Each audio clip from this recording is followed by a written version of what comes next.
السلام عليكم ورحمة الله وبركاته. الحمد لله نحمده ونستعينه ونستغفره. أشهد أن لا إله إلا الله وحده لا شريك له وأشهد أن محمدا عبده ورسوله. أما بعد. Hadirin dan hadirat yang dirahmati Allah Subhanahu wa taala. Alhamdulillah, kita hari ini lewat sikit kuliah kita kerana kita ada program remaja kita ni. Dan insya-Allah pada ni tuan-tuan akan pergi makan kenduri. Hadis yang berikutnya, wa an Abi Hurairah radhiyallahu anhu qala qala Rasulullah sallallahu alaihi wasallam tu'radul a'malu fi kulli itsnain wa khamis fayaghfirullahu likulli imri'in la yushriku billahi shay'a illa imra'an kanat bainahu wa baina akhihi shahna fayaqulu utruku hadhaini hatta yastaliha. Rawahu Muslim. Daripada Abi Hurairah radhiyallahu an, sabda Rasulullah sallallahu alaihi wasallam, tu'radul a'malu, dibentangkan amalan. Dalam sebahagian riwayat, dalam riwayat yang lain disebut tuftahu abwabul jannah, dibuka pintu syurga pada hari Isnin dan pada hari Khamis. Pada hari Isnin dan pada hari Khamis. Maksud dibuka pintu syurga, para ulama berbeza pendapat mengenainya. Ada yang menyatakan maksudnya diberikan keampunan. Sebahagian mereka menyebut oleh kerana Rasulullah sallallahu alaihi wasallam menggunakan perkataan dibukakan pintu syurga, maksudnya dibuka pintu syurga. Dan bersama dengan itu diberikan kurniaan Allah Azza wa Jal dengan diampunkan dosa manusia.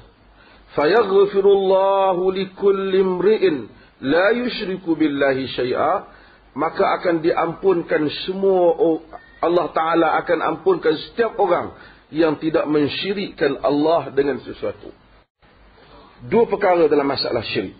Pertama, apabila Allah ampun orang pada hari Isnin dan Khamis di atas kesalahan-kesalahan mereka, Allah ampun semua orang. Tapi Allah kecualikan orang yang mensyirikkannya. Kerana orang yang syirik tak ada keampunan.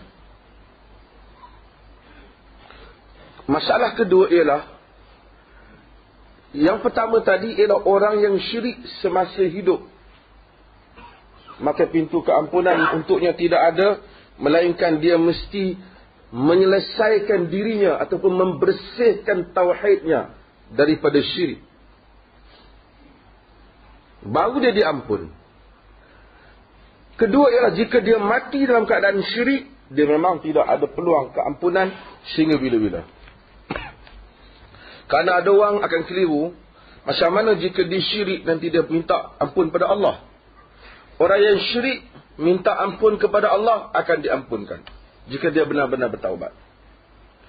Syirik yang dikatakan bahawasanya Allah tidak mengampunkan dosa syirik, wa yaghfiru ma duna dzalika liman yasha, Allah ampun selain daripada syirik, Allah ampun.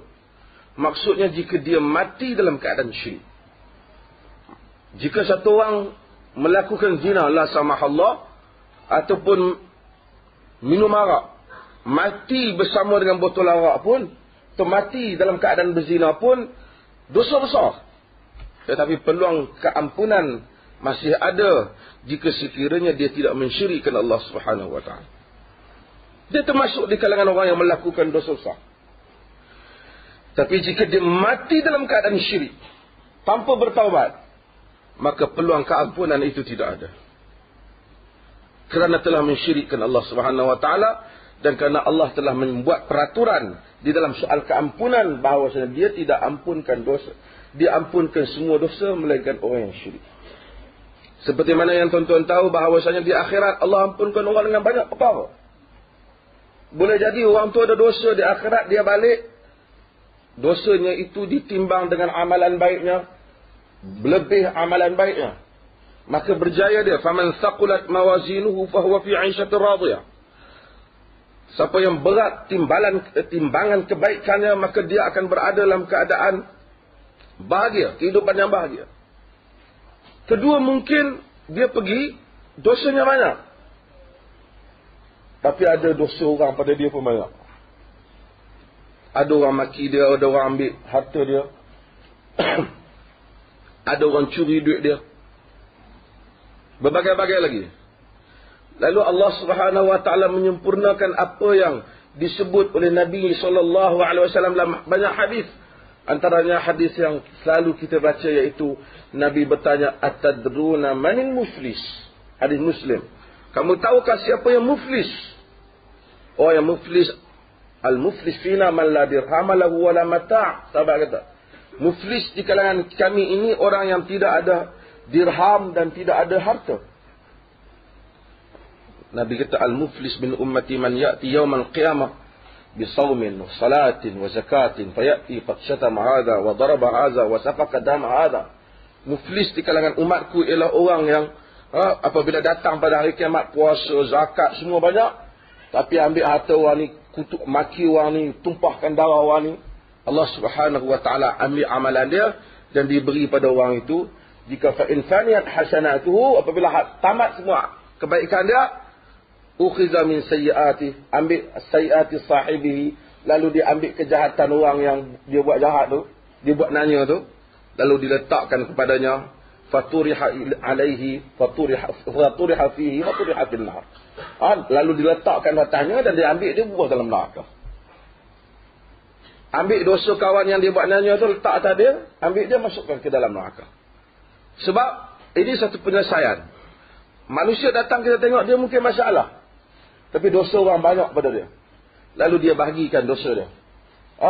Dia ambil pahala fulan, dia ambil pahala fulan, dia ambil pahala orang ni, dia ambil pahala orang tu, dia ambil, letakkan pada dia. Mungkin naik balik timbangan dia. Kalau dia kata, kau nak ambil pahala aku, apa di akhirat aku pun sama jahat dengan kau. Nabi kata, lalu kalau dia tak ada, habis kebaikan dia, dia ambil dosa orang yang dia zalimi di dunia dan dia beri pada dia, lalu dia ambil orang itu, dimasukkan ke dalam neraka. Ini satu penyelesaian. Maksudnya itu satu hukuman. Juga mungkin ini tak berlaku, insan ada doa yang banyak dia doa di dunia ini, Allah tidak mustajabkan di dunia, lalu Allah simpan untuk akhirat, juga menjadi pelepasan kepadanya. Karena kemustajaban doa, doa dia minta selamat daripada neraka, doa dia dalam hal-hal yang lain Allah simpan, Allah beri di akhirat. Atau Allah ambil orang yang buat dosa ni, masukkan ke dalam neraka, dia atas dosa dia, dalam tempoh yang dikehendaki oleh Allah Jalla wa'ala, 1 juta atau 2 juta tahun, 1000 atau 1000 tahun, lalu Allah keluarkannya dan masukkan dia ke dalam syurga. Namun semua hal yang disebutkan ini tidak akan berlaku jika dia syirik. Jika dia syirik, jika dia mati dalam keadaan syirik, maksudnya dia mati dalam keadaan syirik. Sebab itu pembeza antara akidah seorang Muslim dan bukan Muslim bukan kerana kita panggil Allah, dia panggil bukan Allah, macam yang pergi ke mahkamah. Tetapi pembezanya ialah tauhid dan syirik. Kita orang takut anak-anak kita tak dapat bezakan, nanti jika orang keluar risalah guna tulis Allah juga. Itu menunjukkan ketidakjelasan akidah anak-anak kita. Kalau anak-anak kita diajar dengan akidah betul, seperti mana yang menjadi manhaj as-salafus salih, membezakan tauhid dan syirik, maka walaupun dia guna nama Ibrahim ke, dia guna nama Nabi Isa ke, dia guna Allah ke, kita dapat membezakan antara tauhid dan syirik. Pasal itu pembeza. Banyak lagi ajaran-ajaran di kalangan hak mengaku Islam pun. Tarekat-tarekat yang ada. Mereka menghidupkan syirik. Walaupun serban besar atas kepala. Jadi maka kita tahu bahawasanya dengan itu kadang-kadang kita ni kadang-kadang kita pejuang benda-benda yang kita kesilapan di pihak kita. Agama ini ada batas-batasnya. Siapa yang melakukan syirik, maka dia keluar daripada agama. Bukan orang masuk Islam ni ahli semua hidup tak boleh ditenang keluar. Parti pun ada orang kuat keluar.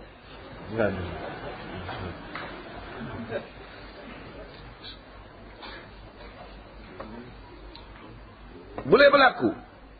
Sebab itu adanya perkara yang dinamakan perkara-perkara yang membatalkan syahadah seorang Muslim. Perkara yang membatalkan syahadah seorang Muslim. Maka tajuk berhubung dengan syirik, tauhid mesti menjadi teras. Bila saudara baru masuk Islam, bukan dia diajar pelajaran yang pertama berhubung dengan ambil wuduk. Bukan pelajaran yang pertama jenis-jenis air. Bukan pelajaran dia yang pertama cara nak semayang. Pelajaran yang pertama tentang akidah Islam yang berpaksikan tauhid dan memusuhi syirik. Maka tak adalah orang bawa masuk Islam lalu tak faham. Saya dengar saudara Fitri bercakap dalam radio Aikim semalam. Dia kata pergi nak masuk Islam. Tak, ni saya ikut yang dia kata. Dia kata pergi nak masuk Islam.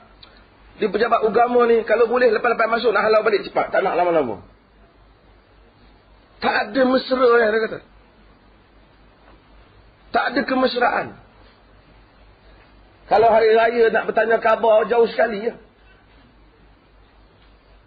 Maka orang masuk Islam kadang-kadang tak faham apa. Cuma dia tanya awak masuk Islam kerana nak kahwin kan apa? Awak kena ubah. Bukan kerana nak kahwin, kerana nak masuk Islam. Okey, saya ubah. Ubah? Dah ubah? Okey, ubah. Dia macam niat tukar mazhab lah dia buat tu. Dia ingat apa? Ubah apa? Niat main apa? Manusia ubah sesuatu setelah dia faham. Apabila dia tak faham, macam mana nak berlaku? Ada orang komen saya pasal kes apa? Siti Fatimah. Siti Fatimah, mahkamah isytiharkan dia murtad. Betul lah. Ada di kalangan tuan-tuan kata dia tak murtad. Satu orang sembah berhala, kata saya tak nak berislam, saya nak keluar Islam. Ada boleh kita kata tak murtad? Murtad tak? Betul lah mahkamah. Soal hukuman, masalahnya negara kita tak ada peruntukan hukum. Tapi saya sokonglah lawyer Ahmad Jalani tu. Lagi simpan macam tu macam mana? Kalau dia duduk, besok ada orang lain nak kahwin dengan dia. Pasal IC dia Islam. Kalau ada 10,000 macam tu, demam kita. Pasal apa orang masuk Islam nak keluar? Masuk Islam nak keluar, masuk Islam nak keluar. Sebab tuan-tuan tak betul. Dan penerangan, siapa yang nak mempelajari pengajian sunnah ini, dia jangan pelajari daripada sifat solat Nabi. Hak tu betul lah, tapi bukan itu mulanya. Mulanya bab akidah. Bab akidah tu bukan nasyid Allah wujud qidam baqah. Itu nasyid, itu boleh dapat royalty. Akidah ialah kefahaman. Akidah Islam setengah jam terang, 20 minit terang, jelas. Badawi di padang pasir pun dapat faham dalam beberapa kalimah daripada Rasulullah. Takkan Badawi di Malaysia tak boleh faham?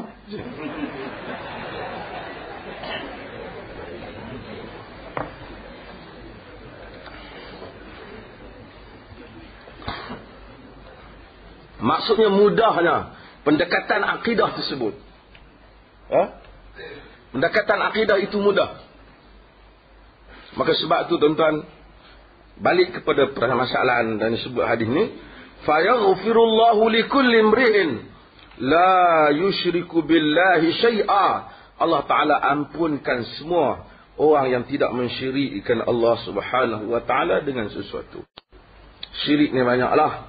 Syirik ni orang Melayu dulu yang dikatakan syirik itu seperti ia menyembah berhala. Lambatlah orang nak sembah berhala. Buat contoh-contoh yang jauh. Syirik banyak menggantung tangkal, kepercayaan yang bukan-bukan. Kadang-kadang khurafat ni kalau dibiarkan lama-lama boleh juga membawa syirik. Percaya air apa ditulis dalam pirin, minum jadi macam-macam ajaib apa ya. Ini pun satu keajaiban zaman dia. Kononnya itulah air minuman para ulama zaman dahulu. Ulama mana yang minum tu? Untuk dijual. Ini perkara-perkara yang seperti ini bermula. Kemudian kepercayaan yang sebab tu kita agama ni apabila pergi ziarah kubur Nabi SAW disiplinkan. Peringkat awal larang. Agar tidak menziarahi kubur. Sebab apa? Takut datang amalan jahiliyah. Hidup balik perangai jahiliyah. Kemudian setelah ada agak akidah orang Islam mula kukuh, maka Nabi SAW benarkan menziarahi kubur. Supaya mengambil peringatan. Bila mari zaman kemudian, akidah kelang kabur balik, ziarah kubur pergi minta kata wali. Kembali pada zaman jahiliyah. Kembali pada zaman jahiliyah. Yang kempen ziarah kubur pergi minta kat kubur ni, bukan yang bawah-bawah ni, yang pakai serban.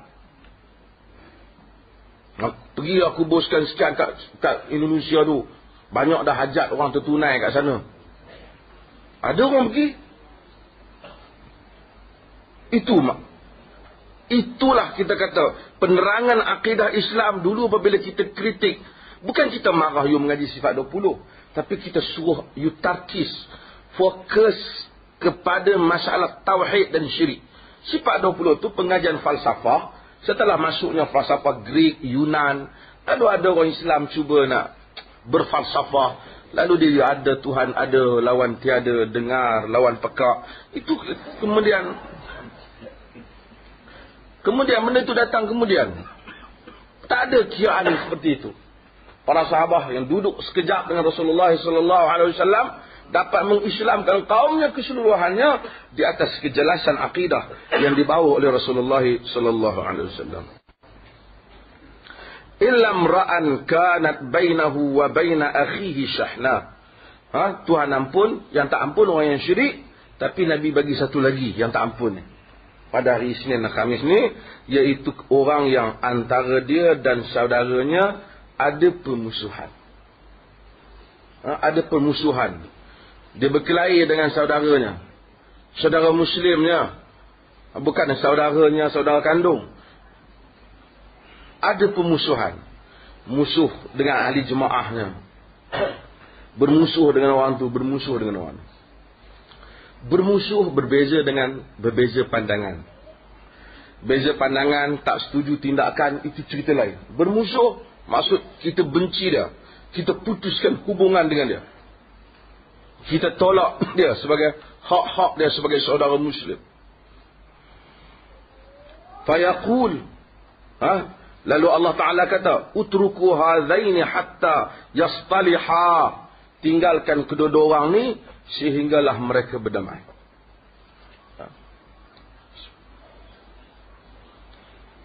Tuan-tuan, bagaimana penyelesaian pada benda ni? Itu kita dah sebut. Artinya kalau kita berbalah dengan orang, kita hari jamaah sini misalnya, datang sembahyang ada masalah. Tengok dia tak boleh tahan kita.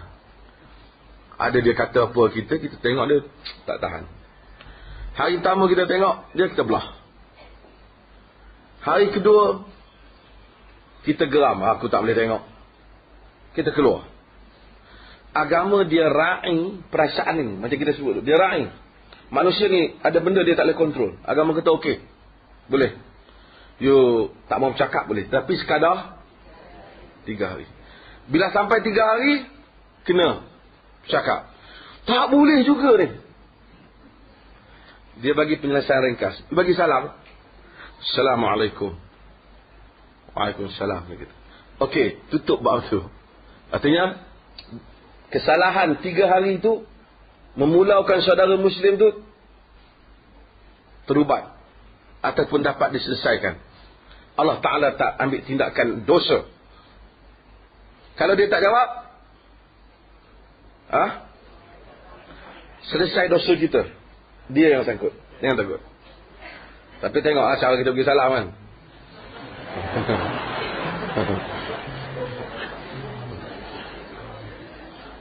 Sudah. Hei, Assalamualaikum. Mana dia? Tak selesai lah.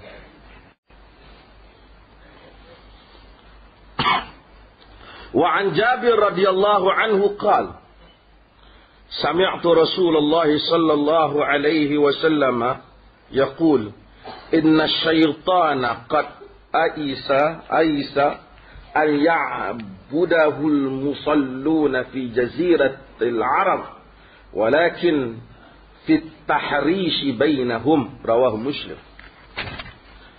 Daripada Jabir radhiyallahu anhu katanya, aku mendengar Rasulullah sallallahu alaihi wasallam bersabda, sesungguhnya syaitan qad aisa, yakni kecewa, putus asa, an ya'budahul musallun fi jaziratil arab, untuk orang yang semayang menyembahnya di jaziratul arab. Maksudnya syaitan ni kalau nak buat projek nak bagi orang jazirah Arab ni sembah berhala, tak jalan. Syaitan pun kecewa. Apa yang dia buat? Apa maksud kecewa ni? Maksud syaitan tahu orang di Jaziratul Arab. Jaziratul Arab ni mana? Semenanjung Arab. Perkataan semenanjung Arab ni, jazirah ni jazarah. Jazarah anha maksudnya hilang daripadanya, pergi daripadanya, kering, tak ada air. Jaziratul Arab. Semenanjung Arab. Arab Saudi lah sekarang ni. Imam Malik kata semenanjung Arab ni Mekah, Madinah dan Yaman. Tapi semenanjung Arab tu semenanjung itulah. Dalamnya ada Nil, ada Furat. Kalau naik ke atas ada Nil. Diliputi dengan beberapa jenis laut. Kawasan ni memang kawasan orang Islam. Tak sembah syaitan. Syaitan pun kecewa, kata Nabi. Kalau nak pujuk untuk bertukar agama, tak tukarlah orang ni. Walakin fi tahrishi bainahum, tetapi dengan cara menghidupkan ataupun menjadikan, merosakkan perasaan hubungan antara mereka. Walaupun sama-sama semayang, tapi perkara lain. Ini yang syaitan buat, kata Nabi, di Jaziratul Arab. Kalau dia buat projek ubah agama, tak ubah buat ni. Tapi dia buat bagi orang Islam berkelahi, berbalah. Dan perbalahan itu sampai hari ini tidak selesai. Bermula dengan fitnah kubra, fitnah terbesar, yang Umar bertanya Huzaifah, bilakah pintu fitnah itu akan dibuka? Adakah pada zamanku? Kata Huzaifah, selepasmu wahai Umar. Selepas itu siapa? Pada zaman Uthman bin Affan. Umar dibunuh, besar tu. Tapi tak menimbulkan fitnah yang besar. Walaupun dibunuh oleh Majusi. Dan orang Syiah meraihkan pembunuhan Umar. Sampai hari ini, di Iran ada kubur Baba Syuja' Abu Lu'lu'. Baba Syuja' ni bapa keberanian, Abu Lu'lu'. Dia ditabalkan oleh orang Iran kerana membunuh Umar bin Khattab. Dan kubur dia ada di Iran. Pemimpin ulama Iran Asyaban tahun akan pergi merangkak dan sujud di kubur dia, mengenangkan kejayaan terbesar dalam agama, mereka membunuh Umar bin Khattab. Itu hak Syiah dia orang duk import mari tu. Abu Lu'lu' ni bunuh Umar bin Khattab. Pun begitu, tidak menimbulkan isu yang besar. Orang Islam bersatu. Kemudian naiknya Uthman bin Affan. Sedikit ada perbezaan siapa nak pilih. Itu pun bagus. Wujudnya sistem pemilihan dengan cara yang agak lebih berbentuk kepada macam pilihan raya. Dengan ditanya pendapat dan pungutan suara. Sama ada dipilih Uthman ataupun Ali. Kemudian apabila 12 tahun Uthman memerintah, apabila ditimbulkan isu yang berbagai-bagai.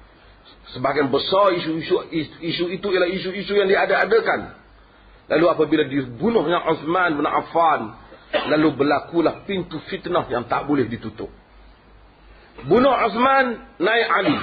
Naik Ali berpecah antara Talhah bin Ubaidillah, Zubair ibn al-Awwam, Aisyah. Mereka di satu pihak membantah kerana Ali gagal mengambil tindakan, lalu berperang antara Ali, pasukan Ali dan pasukan sahabat sendiri dikenal Aisyah dan para sahabat yang lain. Kemudian berperang antara Ali dan Muawiyah. Kemudian munculnya mazhab Syiah. Kemudian munculnya mazhab Khawarij.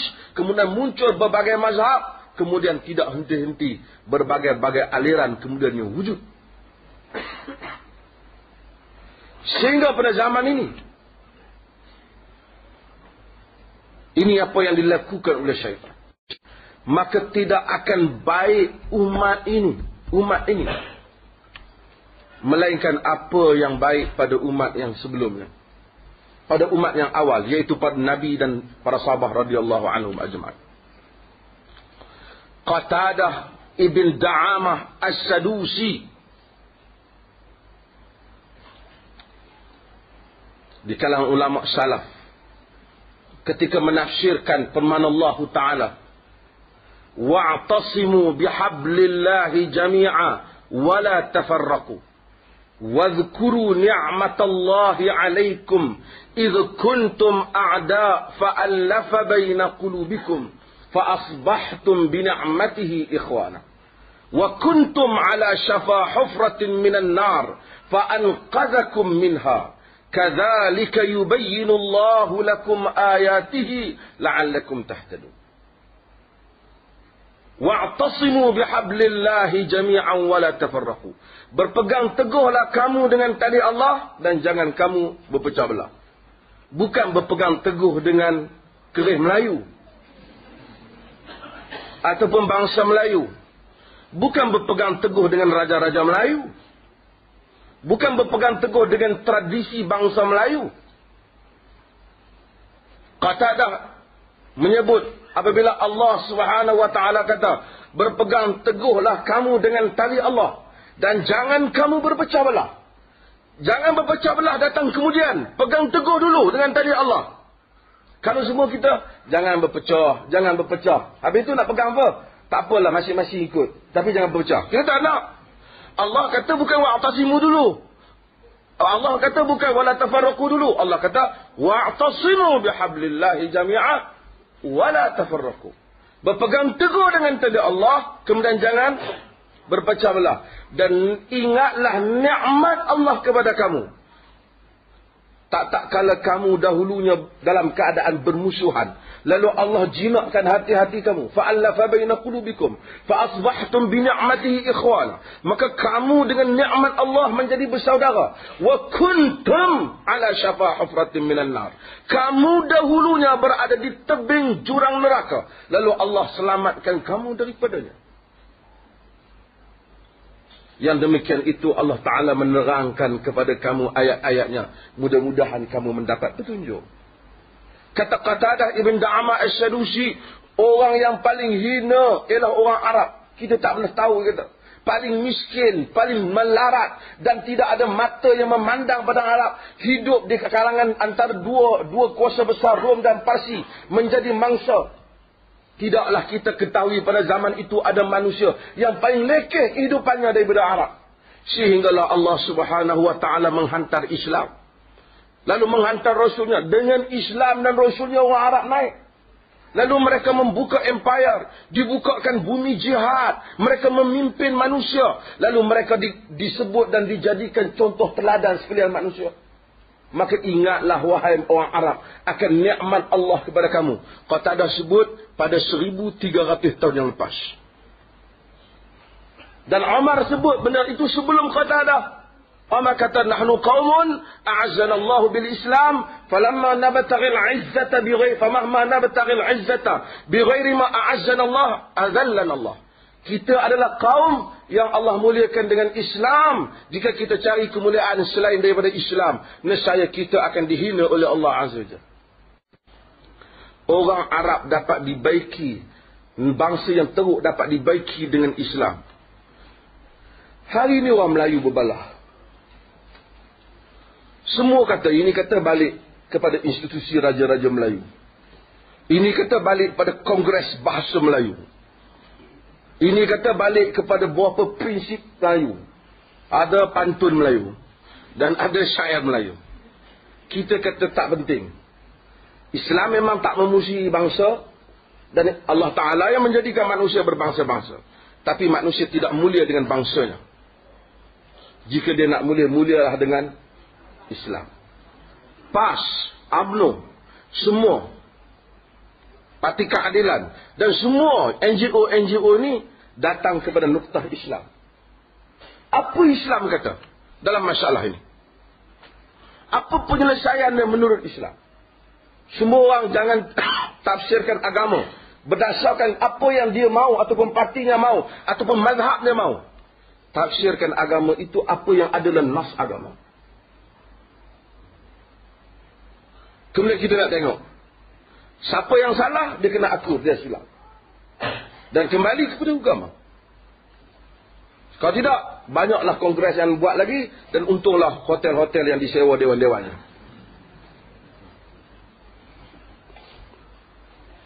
Hari ini saya sebut perkara yang sama. Islam mesti menjadi matlamat dan ia bukan alat. Islam mesti menjadi matlamat. Inna salati wa nusuki wa mahyaya wa mamati lillahi rabbil alamin. Islam mesti menjadi matlamat. Sekarang Islam alat. Islam ni alat. Bila kita nak ada tujuan yang kita nak capai je, kita guna Islam. Dalam majlis nak bagi orang kata elok sikit majlis tu, panggillah lebay baca doa dulu. Lepas pada tu kau buatlah lebih-lebih kurang. Orang mati daripada duduk saja-saja, panggillah orang baca Quran. Quran itu bukan matlamat. Kalau Quran matlamat, dalam hidupnya dia nak tengok apa Quran kata.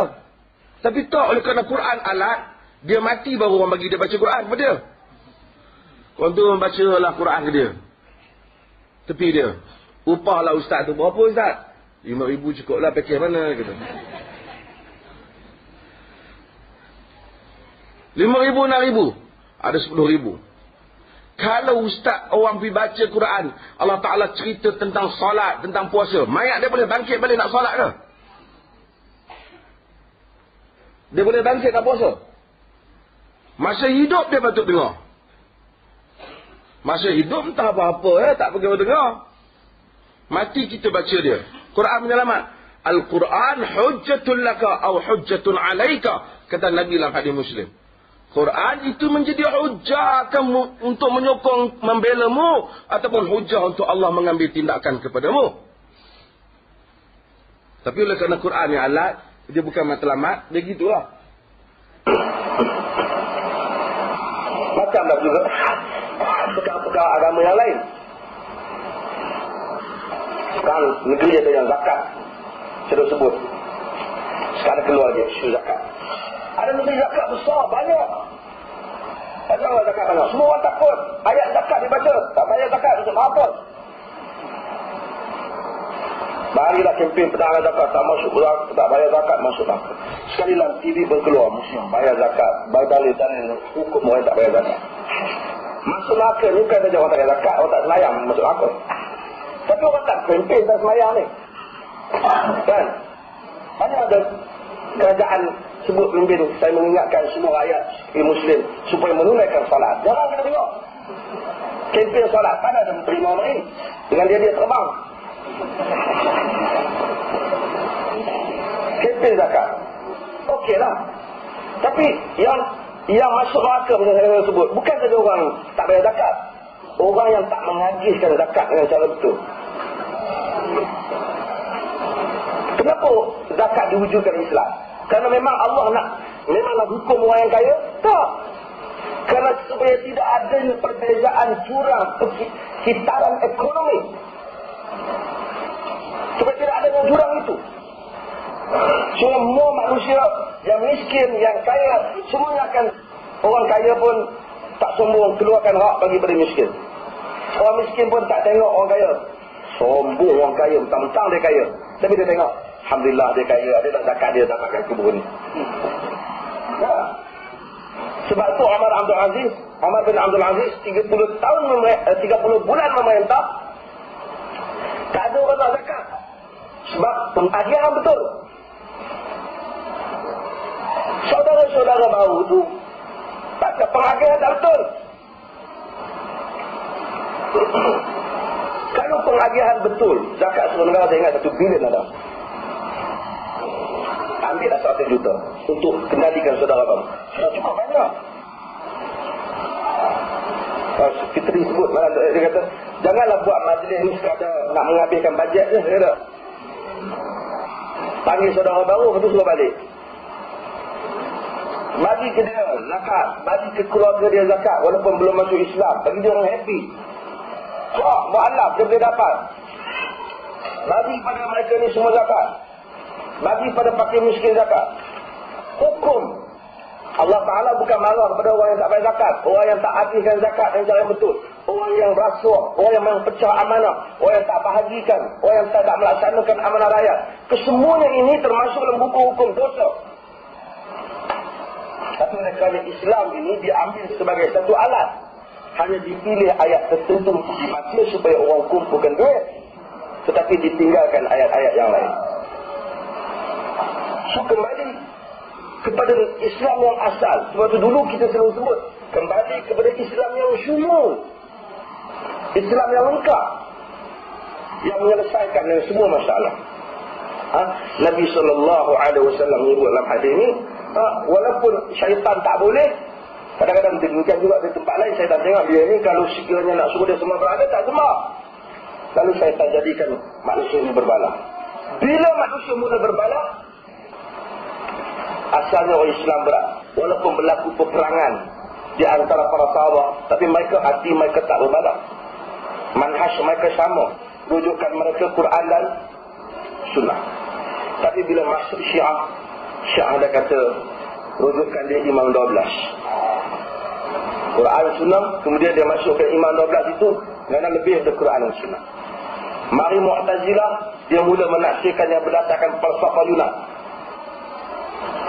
Kita tak boleh selesai masalah ni. Kalau kita berbalah lagi dengan mana-mana orang lagi, dia akan kata, mai orang Melayu pula rujukan kita orang tua-tua lama. Tak dapatlah diselesaikan masalah umat ini, melainkan apa yang baik untuk umat yang awal di kalangan umat ini, iaitu para Nabi dan para sahabat radhiyallahu anhum.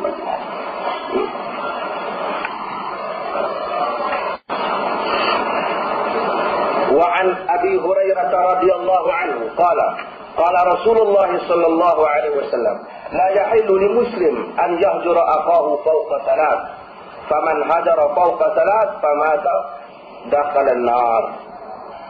Astagfirullahaladzim.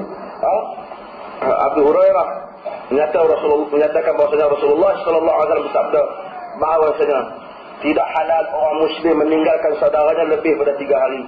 Sesiapa yang meninggalkan, yang ini pulang saudaranya lebih dari 3 hari, maka dia mati masuk ke dalam neraka. Kalau dalam keadaan itu, a'udzubillah min zalik. Tuan-tuan, pulau, tapi Nabi pernah pulau sahabat lebih daripada 30 hari sebagai pengajaran kepada mereka yang tidak keluar menyertai peperangan Tabuk. Itu pemerintah boleh buat, bukan kerana isu pribadi, tetapi pengajaran kepada kesalahan di dalam agama. Tapi dalam masalah pribadi tak boleh. Berkelahi kerana tukar kasut tak boleh lah. Berkelahi kerana isu laki-laki tak. Tapi isu agama kita nak mengajar dia, tak boleh dia buat begini. Kita berbeza pendapat bukan berarti kita mesti benci. Kadang-kadang kita kena pulang ataupun ambil tindakan. Sama lah kita ambil tindakan kepada orang yang setiap kali nak lari, dia menyanyi, dia melompat.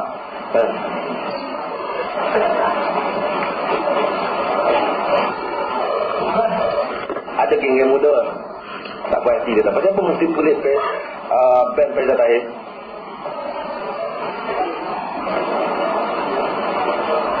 Banyak lagi artis lain teruk. Kenapa baca Tahir seorang yang kena ada? Saya kata, saya bukan cakap tentang artis lain. Saya cakap tentang artis yang nak pergi perlis. Oleh kerana dia orang datang tamu, saya tak tahu. Saya tengok surat khabar, dengar TV dah iklan.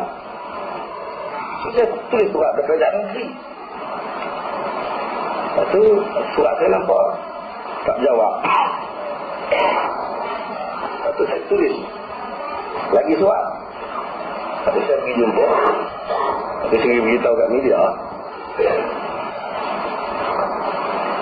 Saya, yang betulnya ialah saya ingin buat garis panduan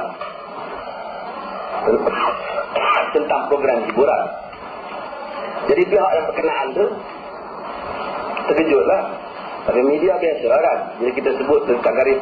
Tentu akan saya sebut beberapa garis panduan hiburan. Dia tak boleh jadi berita. Aizat Tahir digam. Jadi berita. Itu kaedah-kaedah buat berita. Jadi saya bagi khusus. Anjing menggigit postman, tak boleh jadi berita. Postman menggigit anjing, berita.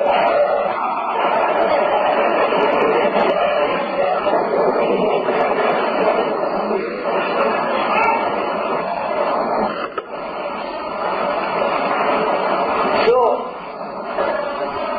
saya sebutlah, saya ulang nama dia. Tadi yang datang adalah orang yang simpati rakyat Palestin pada dia.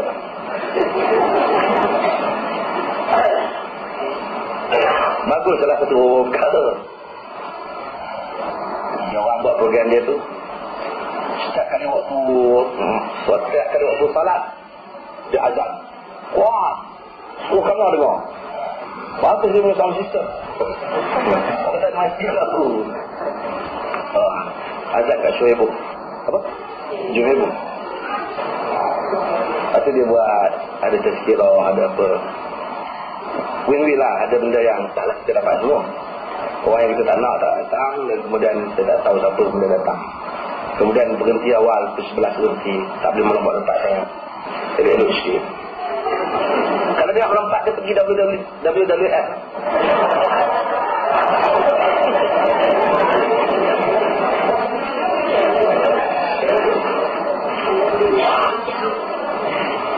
Saya taklah nak.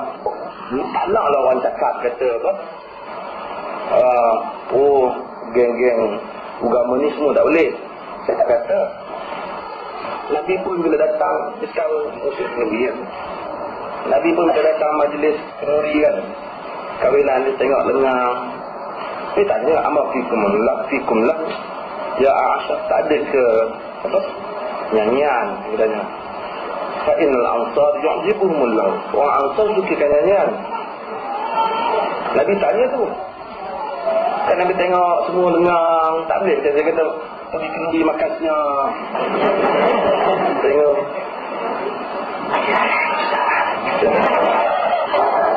Mana boleh macam tu? Saya kata orang Melayu kan selubah. Majlis gembira dia pergi sedih. Raya pergi sedih.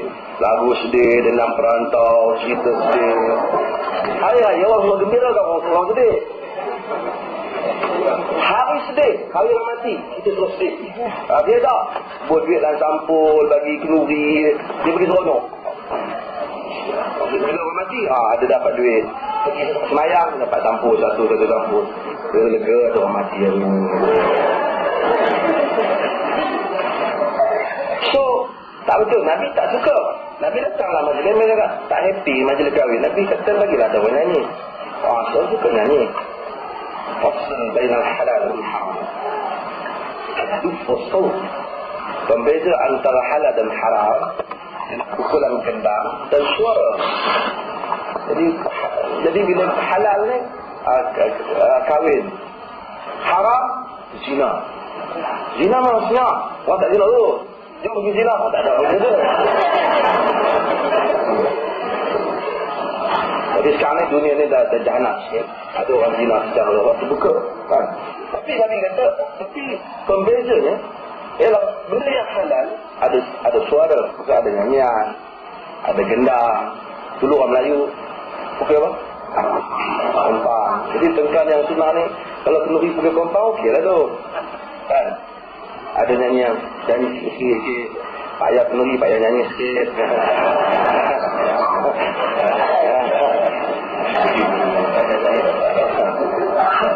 Tak apa.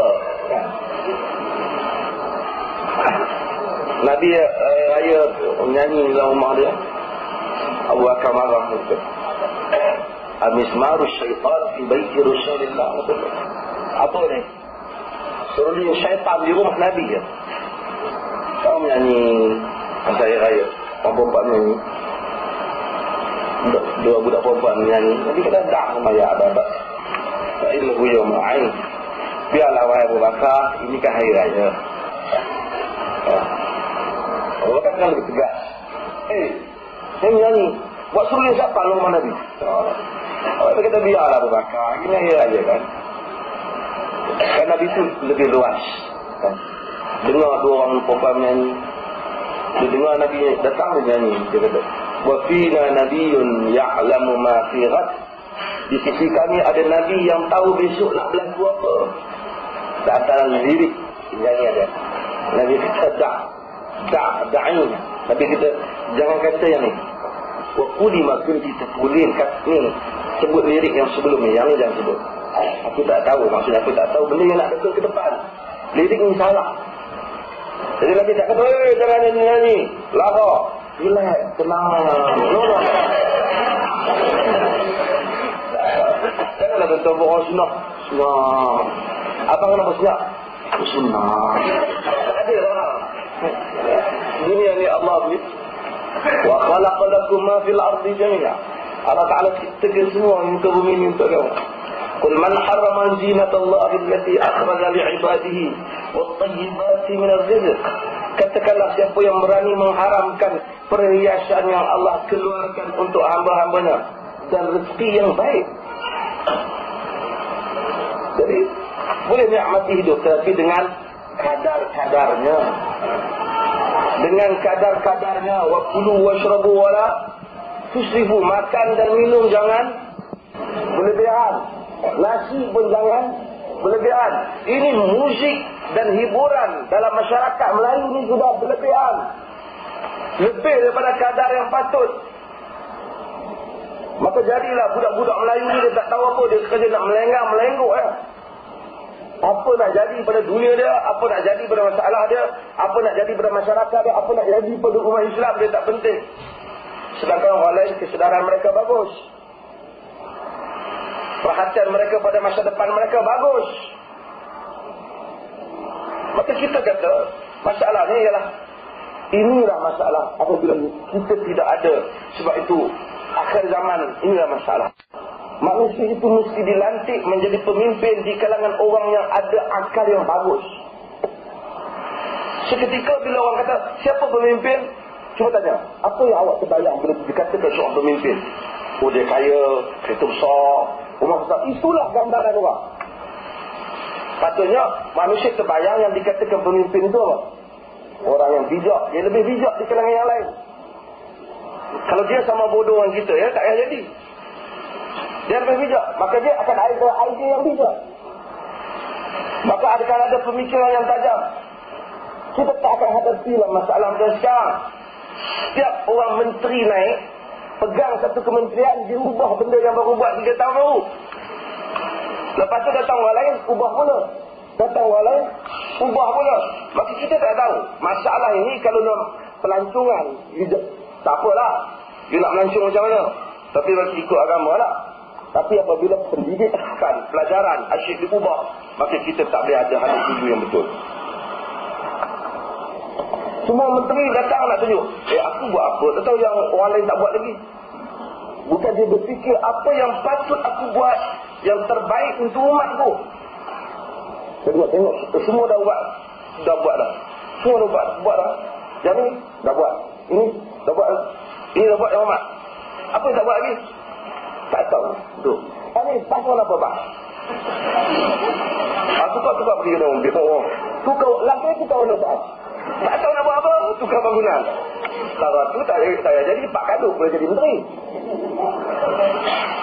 Maka kita tak tafihun nas kata Nabi, yatakallam fi amri ammah. Orang selekeh menguruskan urusan orang ramai.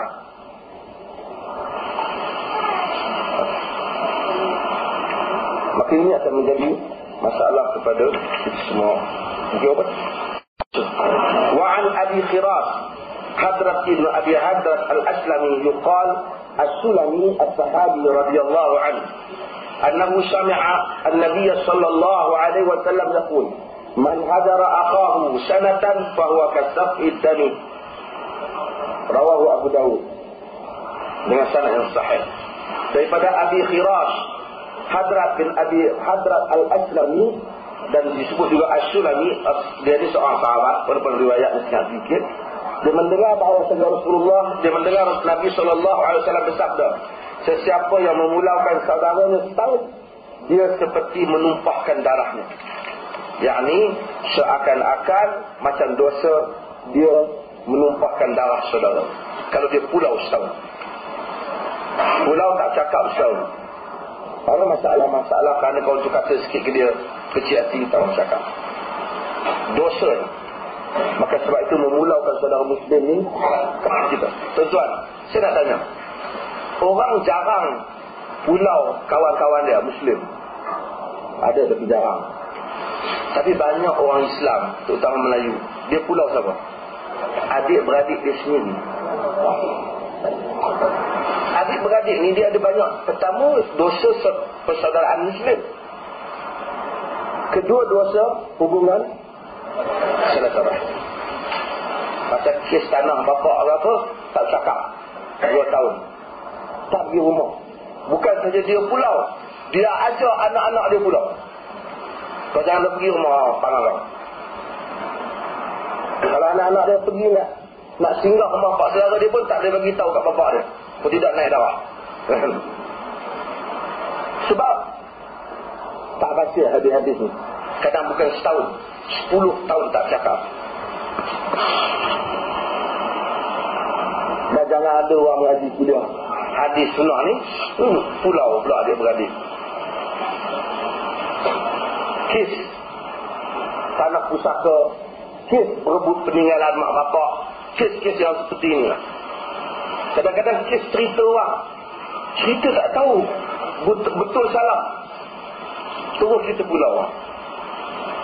Kadang-kadang tuan-tuan, pengkhabaran itu yang orang bawa ke kita tak mesti sama dengan apa yang berlaku. Misalnya kalau orang tanya kita satu perbuatan satu orang, kita kata tak bagus lah kalau macam tu. Dia dengar, dia fikir sampai, dia kata apa? Dia kata tak bagus. Kan dah lain bunyinya, kan? Tak tahu lah, tak elok kot. Kan biasa bunyi. Dia kata kau tak elok ke? Sebab tu khabar. Sebab tu Quran kata ya ayyuhallazina amanu in ja'akum fasiqun binaba'in fatabayyanu. Bila datang kepada kamu orang fasik bawa berita, semak.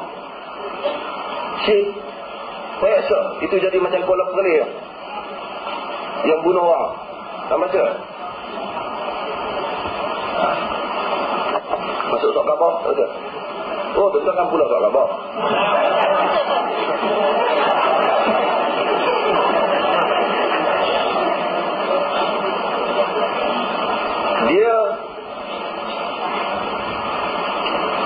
Dia tu duduk, isteri dia baru salin.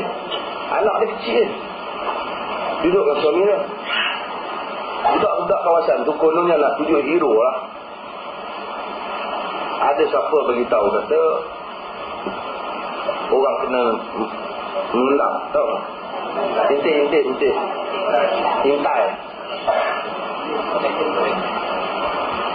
Intai anak dara siapa. Dia orang ni, budak-budak ni masuk pergi rumah kau ni, tarik kau ni keluar, pukul rumah. Saya pergi rumah dak Allah miskin dia, Tuan-tuan tak duduk, rumah kita nak duduk lama pun tak lasaran. Berlubang lantai, berlubang dinding. Miskin lah, miskin. Hari dia keluar, pukul dia. Isteri dia kata, dia buat salah apa, dia duduk kat sini tadi. Dia kata dia baru lari daripada mengendang. Lepas daripada tu, apabila isteri dia kata, kalau dia pun, kalau dia ada salah, bawa lah polis, kenapa nak pukul dia macam ni? Dia tak ada orang pukul isteri dia. Terus kita. Dia orang pukul dia, orang ramai, patah kaki, tangan, tulang busuk, tikam jantung mati.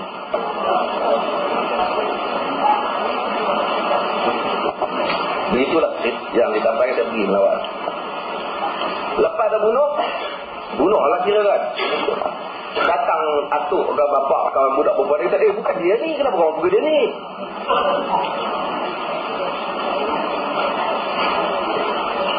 Kalau ia pun dia mengendap, takkan sampai mati. Habis pandai tu. Sebab tu agama ni dia memusuhi, menghukum tanpa bicaraan. Ini dia dulu. Allah Subhanahu Wa Taala Tuhan yang Maha Adil. Saya kata apa tempat. Kalau Tuhan kita ni mati-mati Tuhan ambil bubulan neraka, bubulan syurga, tak salah ya, kan?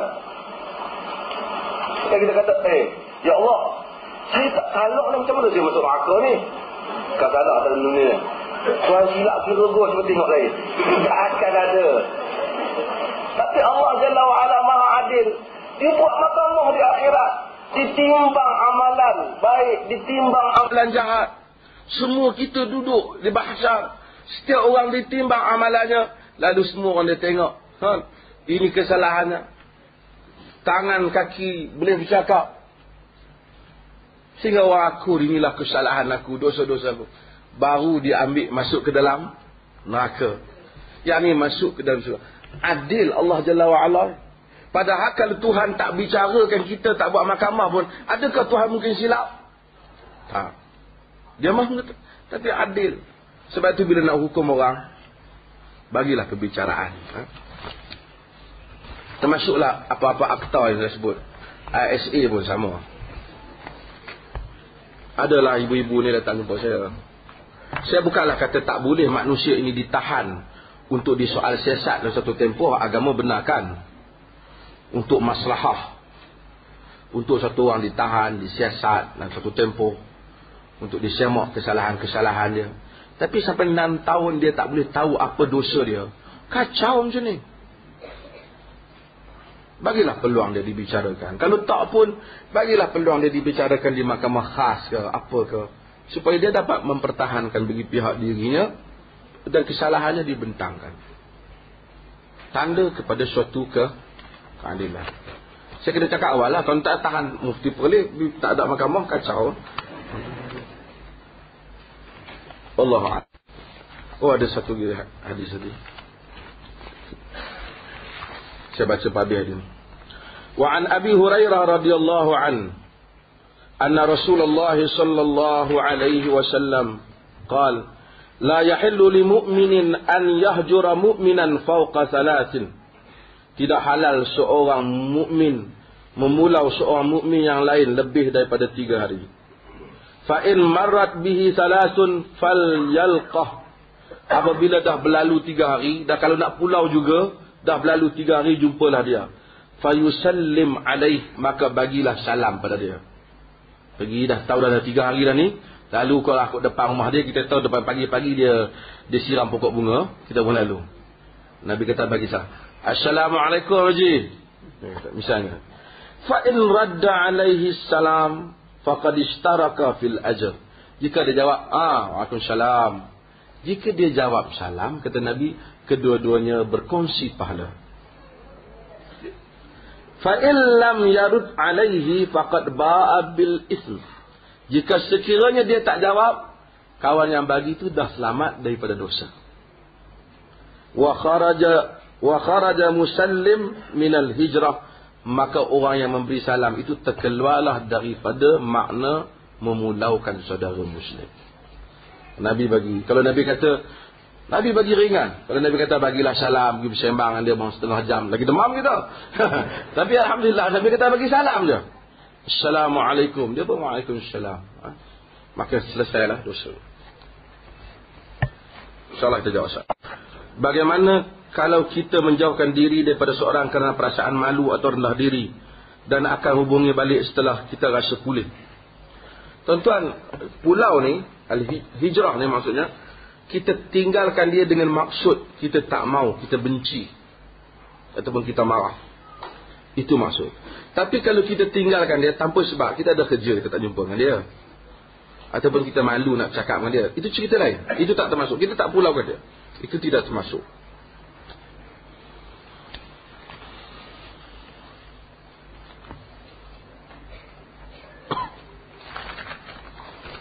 Adakah wajib kita mengqadakkan salat yang telah kita tinggalkan?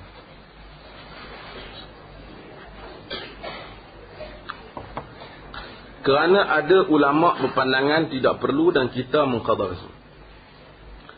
Jumhur ulama, majoriti ulama berpendapat salat yang ditinggalkan walaupun dah lama wajib diqada.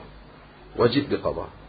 Ini kita, katalah kita tinggal selepas kita sudah baligh, kita tinggal, kita wajib qada. Ibnu Taimiyah rahimahullahu taala dan beberapa orang ramai juga di kalangan ahlul hadis yang menyokong pandangan ini, menyatakan tidak wajib qada. Sebaliknya wajib bertaubat dengan taubat nasuhah. Tuan-tuan kalau nak qada pun boleh qada, tapi saya tengok kalau yang mari baru bertaubat tu 70 tahun kan. Saya ni nak kena qada ke ustaz? Awal-awal buat perkara yang pertama, taubat dengan taubat nasuhah. Kemudian benda tu kalau ada kemampuan. Kalau tidak, sejak dia taubat tu tak keluar daripada bilik. Kau apa? Aku qada lah.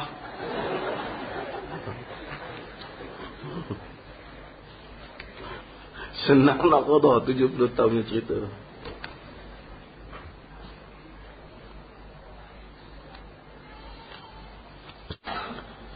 Apa pendapat tentang rintun ayat Quran? Ini saya cakap dulu.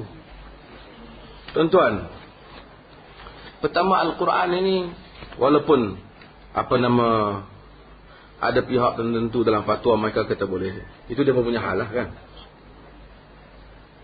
Manusia berfatwa ni ada apa jenis? Di negeri entah berentah, saya Mahdi beri fatwa. Ramai panel tu menyebut kita kena fatwa apa yang mereka nak. Dia fikir fatwa apa yang orang bayar gaji kepada dia mau. Jadi ini bukan cerita khayalan, betul lah. Tapi di negeri entah berentah.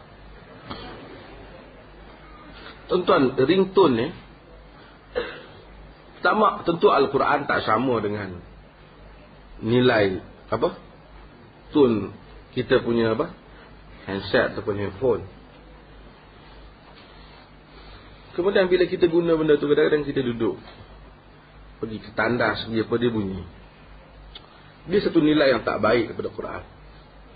Kadang-kadang kita duduk dalam majlis, orang duk bercakap, bunyi. Bunyi tu Quran. Orang nak marah kita pasal ganggu majlis. Orang tak hash, apa bunyi?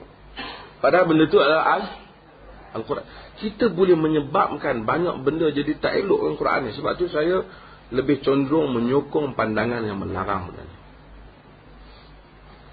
Kemudian tengah-tengah ayat Quran separuh bunyi, kita tutup, kita wakafkan dia di tengah-tengah. Pasal ada orang marah.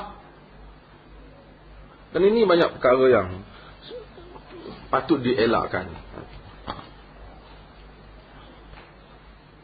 Semasa turun daripada sujud, tutut dulu ke atau tangan dulu?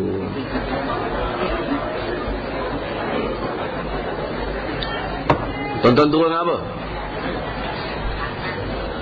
Tangan dulu.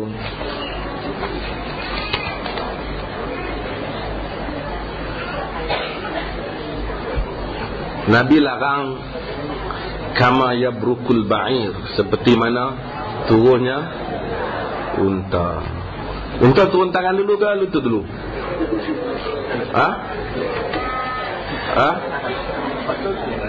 Lutut. Tangan ke lutut? Unta turun tangan dulu. Mana yang tuan-tuan rasa unta turun macam tu, tuan-tuan yang turun macam dia. Itu dah.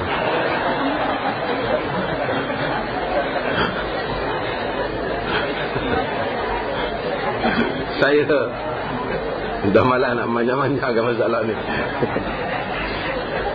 Para ulama, hatta di kalangan ulama-ulama yang sunnah pun berbeza pendapat dalam hal ni.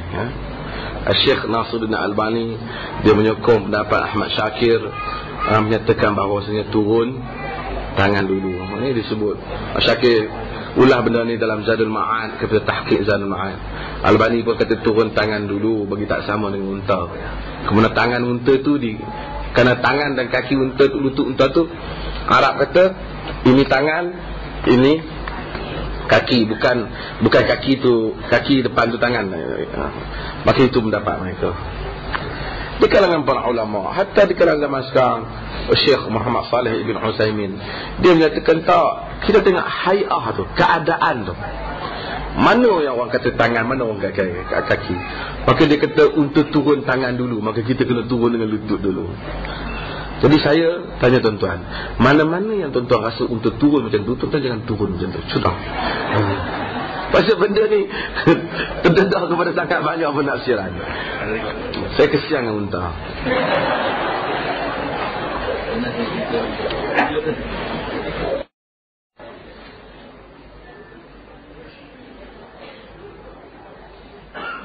Tolong komen mengenai kenyataan Presiden DAP masalah membayar zakat kecuali dari cukai pendapatan. Tuan-tuan, saya bukan nak komen dia. Siapa nak pakat dengan siapa, pakatlah. Ada orang ni pakat dengan orang ni, orang ni pakat dengan ni. Tetapi dalam apa pakatan pun, orang Melayu ni, janganlah dalam kerana nak berkawan dengan siapa pun, dalam apa perkara pun, janganlah sampai kita rugi. Itu je. Fikirlah. Jangan sampai rugi. Kita selalu menjaga hati orang. Kata Osman Awang, apa? Jiran bertandang disusukan, suami pulang mati kelaparan. Itulah adat orang Melayu. Bila dia berkawan dengan siapa-siapa, tak kira siapa, semua pihak, parti-parti Melayu ni, jenis apa pun, bila dia berkawan, dia selalu lupa dalam nak menjaga hati kawan. Dalam menjaga hati kawan.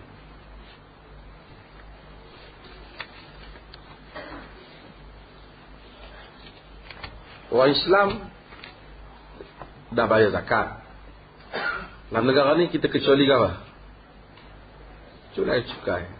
Benda ni dah lama orang bukan Islam pun timbulkan ketidak apa? Puasan hati dalam masalah ni. Besok adakah ada orang Islam yang sokong? Tuan-tuan, saya tak mahu mengulas awal benda ni, tuan-tuan. Kita bagi masa lagi 2 bulan untuk melihat perkara-perkara seterusnya. Kan? Siapa yang saya tak tahu. Kita suka kalau semua orang suka pada perubahan politik. Kita pun meluat tengok kepada orang yang sombong dan ego ni. Kita pun meluat kepada orang yang telah membelasah harta benda negara ni. Tetapi kita pun mesti jagalah masa yang sama supaya apa yang kita ubah itu tidak merugikan kita. Bukan kita tak mau perubahan, kita mahu, tapi kita nak percaturan itu menguntungkan kita.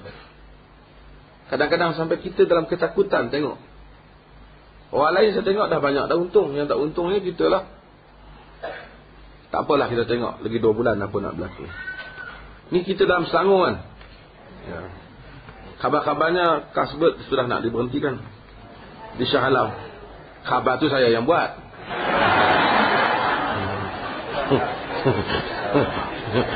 Tuan-tuan pengundi di sini tentulah. Kan dah lama kita kritik Kasbet tu. Tapi tak dengar lagi tak? InsyaAllah lah ni. Mengikut nas Al-Quran dan hadis, adakah bumi mengelilingi matahari atau matahari mengelilingi bumi?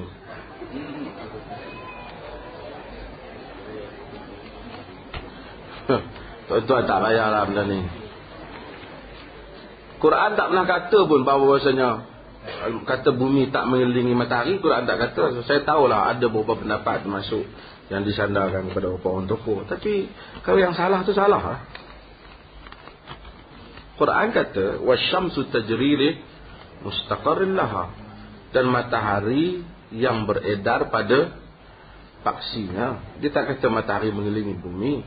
Dia kata matahari beredar. Kenapa bila Quran kata matahari beredar mengelilingi paksinya? Kita cuba faham bahawasanya matahari yang mengelilingi bumi, bukan bumi yang mengelilingi matahari. Dia kata matahari yang beredar, dia bukan menafikan bumi beredar.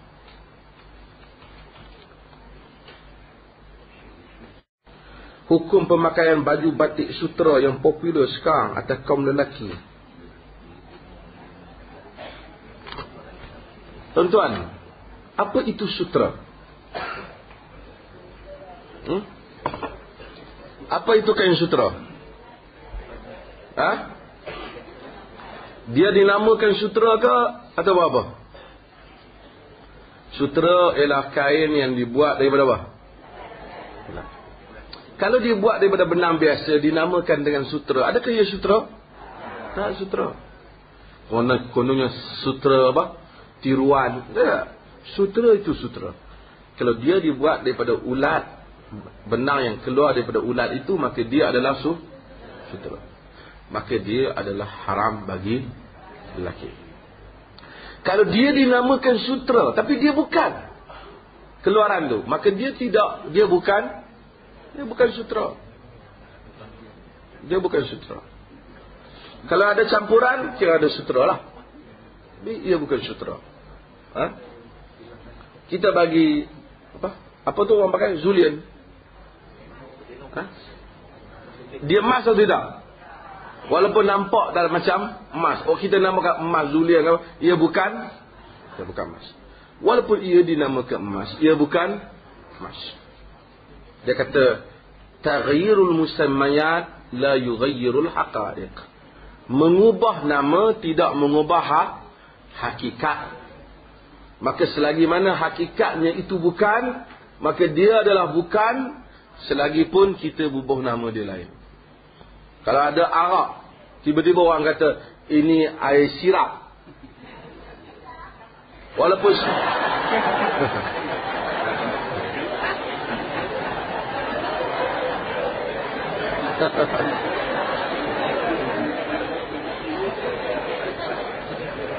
orang namakan air sirap, dia tetap arak. Ini kaedah. Sebab tu bila orang kata ni sutra, dia nak pakai, jangan kita cepat-cepat hukum. Kita tanya sutra asli ke ataupun sutra tiruan.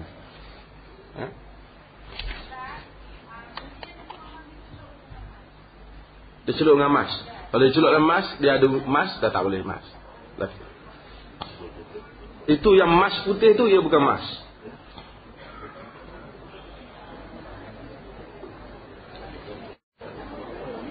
Seperti mana yang kita tahu, kita tidak harus sama jika pegang kulit babi.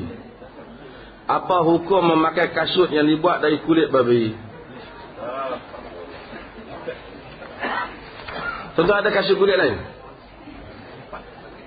Pakailah yang kulit lain dulu. Kulit khinzir ini, para ulama berkhilaf pendapat. Majoriti ulama termasuk dalam masalah yang sama ialah masalah tulang. Pinggan daripada tulang.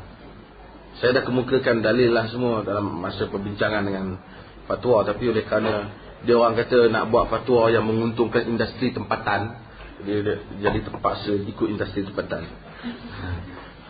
Maka dia kata tak boleh. Saya menyatakan bahawasanya, pertama tentang tulang dulu kita sebut hari itu.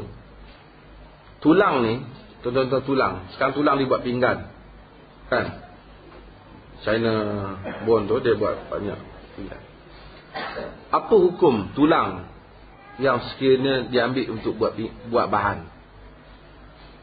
Tulang ni kalau binatang itu disembelih, termasuk kulit, benda ni tak timbul masalah, kan? Ada orang kata kalau sembelih boleh lah kot. Kalau sembelih bukan saja boleh buat pinggan, buat sup pun boleh. So, yang timbul ialah apabila binatang ni tak disembelih, tulang dia boleh tak dijadikan bahan yang digunakan. Kerana yang Allah haramkan ialah makan. Nabi tengok bangkai kambing Maimunah. Nabi suruh sahabat ambil manfaat. Sahabat kata bangkai. Nabi kata yang diharamkan kamu makannya. Tapi kulitnya boleh ambil. Kalau kulit boleh ambil, kulit ni ulama tak berapa timbul masalah. Tapi tulang bolehkah digunakan? Ulama khilaf pendapat. Di kalangan mereka ramai yang menyatakan tulang tak boleh. Yang kata tak boleh itu terbahagi pada dua. Satu kata tak boleh disebabkan kerana tulang tu sendiri najis. Yang kedua kata tak boleh disebabkan tulang tu dalamnya ada minyak, dari kesan-kesan, nanti akan kesan najis tu masih ada. Okey. Sebahagian para ulama, As-Sawri, Ibn Taymiyah dan ramai lagi di kalangan para ulama menyebut perkara ini boleh. Sebab itu Ibn Hazm dalam Muhalla menyebut tentang sebahagian para ulama tabi'in gunakan tulang gajah untuk buat sikat rambut. Mari zaman ini berlaku perkembangan teknologi. Ibn Taymiyah antara orang yang mengemukakan dalil banyak. Yusuf Al-Qaradawi menyokong pendapat Ibn Taymiyah. Demikian juga Abdul Karim Zaidan.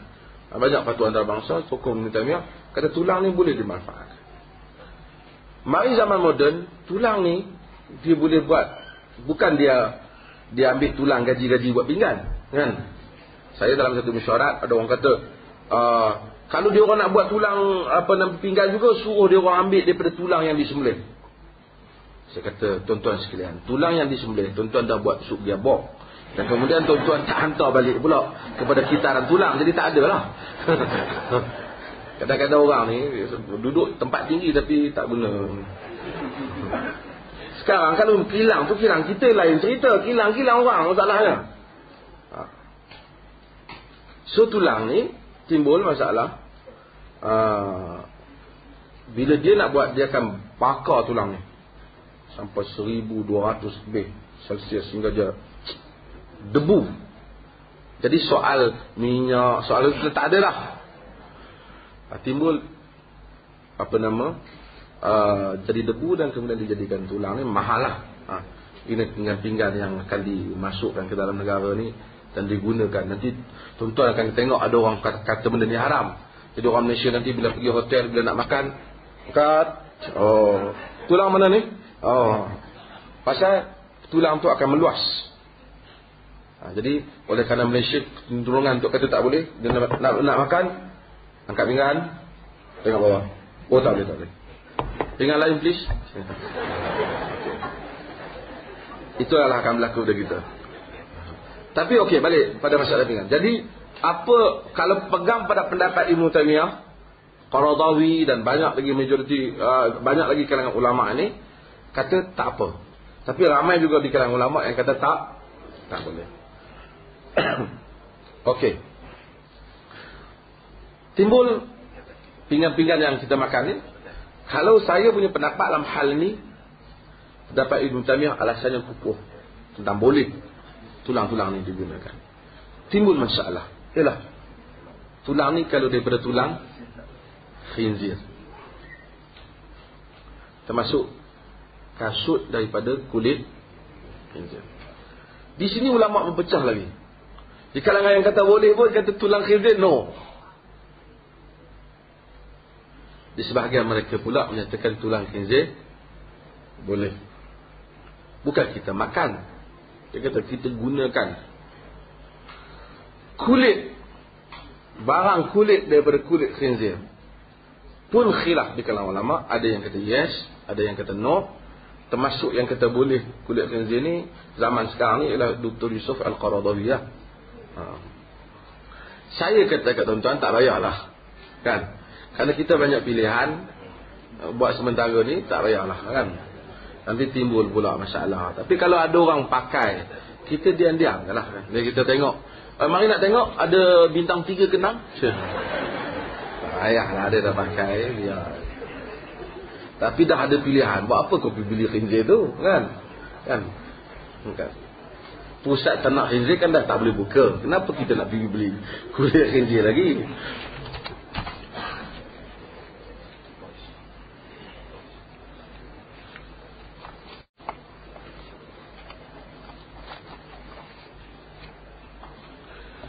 Ni ada dia kata apa pendapat tentang kita meninggalkan kawan kerana mengelakkan dari berbalahan atau perselisihan bila jumpa dengannya. Apa pendapat? Sebab dia sentiasa memaksa kita berkata ya walaupun dia salah. Jangan kata ya lah. Kalau tidak tinggal dia tak faham. No kata-kata.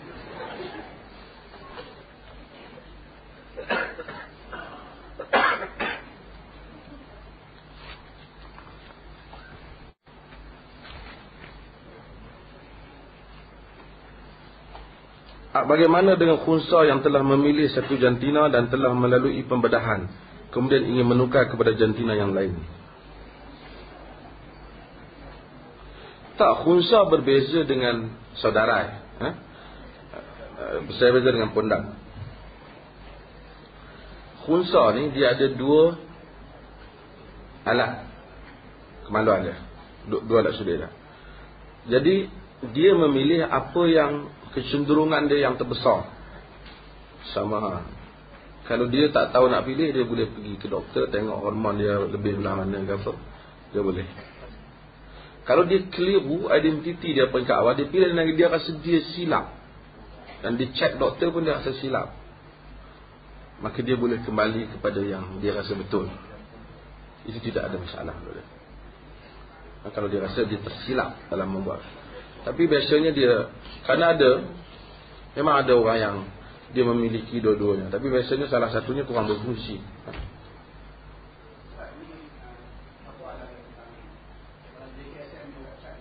Tak ada. Ya. Okey. Masih.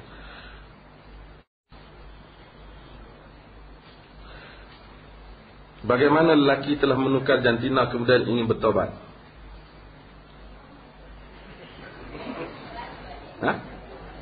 Tukar jantina. Bolehkah dia menukar pada jantina asalnya? Kalau lelaki tukar perempuan, boleh tukar apa tak boleh? Boleh? Boleh tak? Saya pernah jumpa, saya pernah cerita tuan-tuan. Dia dah tukar jantina dia. Dia kata punyalah terseksa yang dia tukar di Thailand. Kemudian dia jumpa. Ini cerita sebelum saya jadi mufti. Dia jumpa dia dah tukar dah semua. Dia datang pakai baju tudung. Pakai tudung tu. Ada lagi gambar dia dalam sebuah majalah. Dia peragakan fashion busana muslimah. Ada pula macam Mak Ayun jugalah yang nak kahwin dengan dia. Sedangkan dia tahu. Bukan. Teruk budak tu. Dia belajar di negeri Arab juga. Budak tu macam mana kelanggar pun. Dia tenang. Saya kata dia tanya soalan ni lah. Soalan ni. Dia kata, apa matlamat awak? Saya kata, cita-cita saya nak jadi isteri yang salihah. Mau terpacak dulu rumah kau.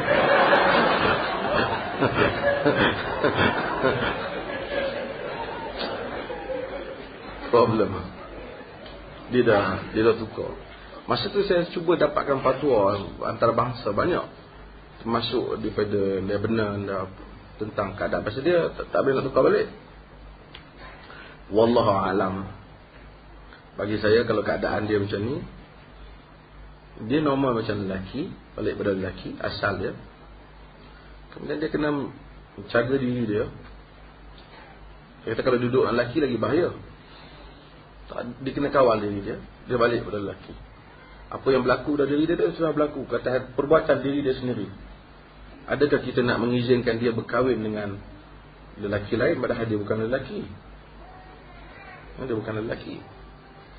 Ada timbul dalam perbahasan masalah kadang-kadang orang yang memang ada hormon dalam diri dia tu menyebabkan dia sebenarnya seakan-akan diri wanita yang berada dalam tubuh lelaki.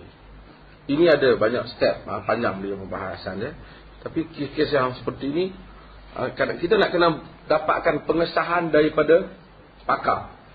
Pengesahan pakar. Bukan dia main dakwa je. Rasa-rasa nak bagi tukar. Sebab kes yang seperti ini tuan-tuan, kadang-kadang tuan-tuan jaga anak-anak kita. Dia duduk di rumah, dia okey. Kuat main bola lah. Pergi asrama, balik 2 tahun. Tangan dia lembut. Kacau kita. Dia terpengaruh tu. So, dia hantar kepada tempat-tempat yang menjadikan dia lelaki. Benda ni boleh diatasi di peringkat awal. Tuan-tuan akan tanya doktor, dia boleh atasi peringkat awal. Kalau ada hormon dia yang lebih, yang meningkat, dia boleh diatasi di peringkat awal.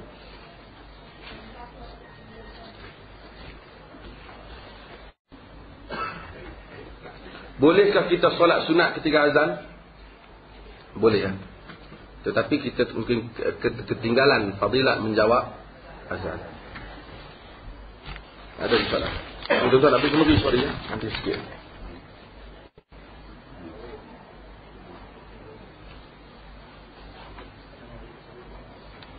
Dalam konteks negara Islam, apakah benar hukuman Islam seperti hudud qisas juga diwajibkan dilaksanakan kepada non-Muslim yang dikatakan oleh Hizbut Tahrir? Tuan-tuan, hukuman ini kalau dilaksanakan untuk semua.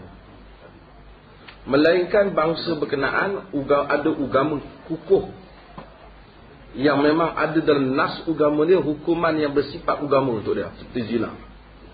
Tapi kalau mencuri hanya dihukum orang Islam, tapi tidak dihukum orang lain, kemudian dia orang oleh kerana komuniti dia berhak buat keputusan sendiri, siapa yang mencuri dalam pihak kita didenda RM50, kita pakai pula dia, maka negara tak boleh stabil macam ni. Ini soal siasat syariah, soal politik, pemerintah yang menghukum. Tapi saya tak mau bercakap soal hudud ini. Saya ingat siapa nak bercakap bab hudud ni, kita dalam keadaan yang kondusif. Kita bercakap perkara ini apabila kita telah create environment yang mana pelaksanaannya tidak dipertikaikan. Apabila keadaan, tuan-tuan bayangkan, dalam negara Islam, zakat dibahagi secara adil. Pemerintah tidak rakus. Semua orang dapat dengan adil. Keselamatan, keamanan dijamin. Kalau susah, Baitul Mal menyediakan. Kalau tak dapat kahwin, ada peruntukannya. Negara betul-betul bersifat amanah dan adil. Manusia kalau nak makan, ada. Kalau rumah dia buruk, tanggungjawab pemerintah melihatnya. Di celah-celah kedamaian itu, ada mangkuk hayun pi mencuri.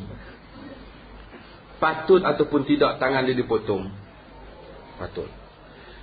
Tapi kita dalam keadaan orang miskin, masalah penipu, rasuah, penyalahan gunaan kuasa, cara tak mana, zakat entah ke mana, tiba-tiba kita nak pergi potong tangan orang. Ramai orang akan pertikaikan kita. Saya sebab tu, dulu lagi saya sebut, dulu ada pihak bila saya sebut, jangan anggap negara Islam itu negara hukuman. Dia orang hentam kita. Hari ini, you akan tahu. Bila you ada sedikit kuasa, you akan tahu apa yang dikatakan pentadbiran dan pelaksanaan. Mesti realistik dalam perkara ini. Bukan menolak hukum, tetapi hukum itu mesti berjalan apabila cukup syarat dan keadaan. Siapa pun tak pernah kata hudud tak baik. Tak boleh kata. Hukum Tuhan. Tapi memotong tangan orang yang mencuri RM50, RM1, membiarkan penyangak yang menyamun harta negara ratusan juta, adakah itu keadilan?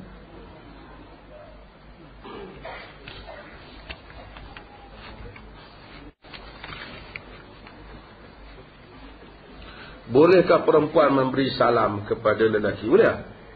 Boleh. Rasulullah lalu dalam hadis Muslim, dalam hadis Bukhari, dia memberi salam. Kalau kamu minta Assalamualaikum, kadang-kadang bagi angkat tangan. Kita dakwah kepada non-Muslim. Apa perkara yang utama disampaikan?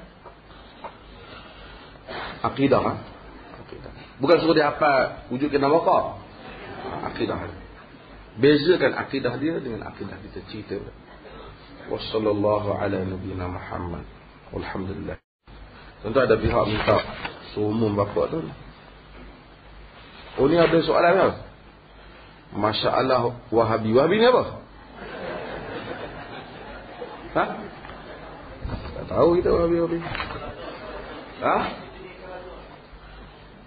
Sediakan lagu. Selangor ni ada 2-3 orang ustaz yang dia senarai perkara ajaib dalam dunia. Ustaz ni sepas Taj Mahal dengan apa. Apa benda apa dalam dunia ni lain je pendapat dengan dia? Wahabi. Tu baru ni saya forum, saya kata kalau tidur tengah malam kucing jatuh, tam. Oh dia kata, Wahabi, dia kata.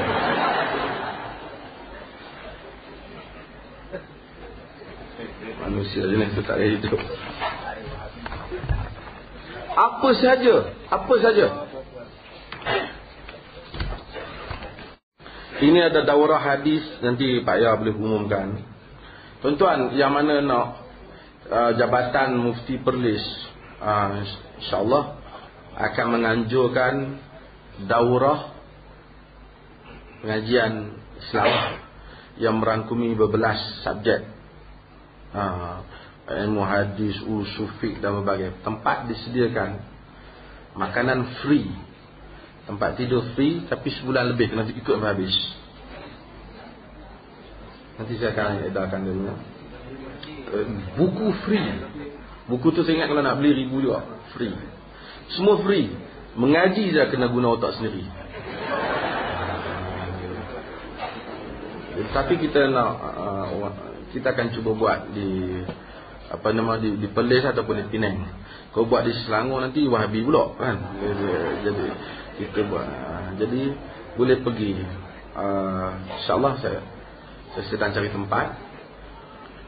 Penceramahnya pun sudah kita sediakan. Dia ada pihak tertentu BRI dengan jawatan Mufti BRI. Jadi kita kalau boleh bila umur tak dihakkan. Sebab apa? Mula nak hak-hakkan, tapi saya memandangkan makcik di Terengganu tu masuk pilihan raya. Jadi saya gagal lah. Nenek tu. Jadi insyaAllah mudah-mudahan nanti saya akan. Terima kasih banyak. Sekian. Assalamualaikum warahmatullahi wabarakatuh.